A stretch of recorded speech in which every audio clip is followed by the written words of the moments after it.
Batang may sala, di alam ang mali sa tama. Batang may sala, dapat mong parusahan.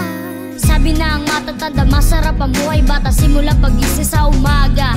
Laro agad din na atubag, walang trabaho kundi mag-aral, di ko makahit magkapera. Pero ang batang may sala, di alam mali sa tama, kung araw-araw nakatira sa kahirapan. Batang may sala, di alam ang mali sa tama.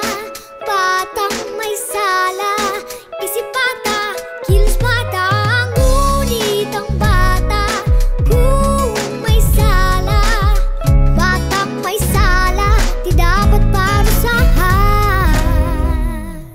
Kaya huwag padalos-dalos, hinahinay sa paghusga. Ang batang may sala ay madaling ma-impluwensya, magnanakaw, manguhol ang makatulong sa pamilya, o kaya sariling buhay kapalit ng pagkasala. Dahil ang batang nang bibiktima ay isa ring biktima. Batang may sala, di alam ang mali sa tama.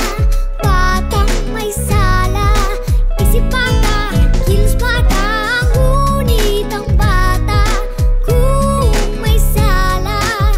Batang may sala, di dapat parusahan.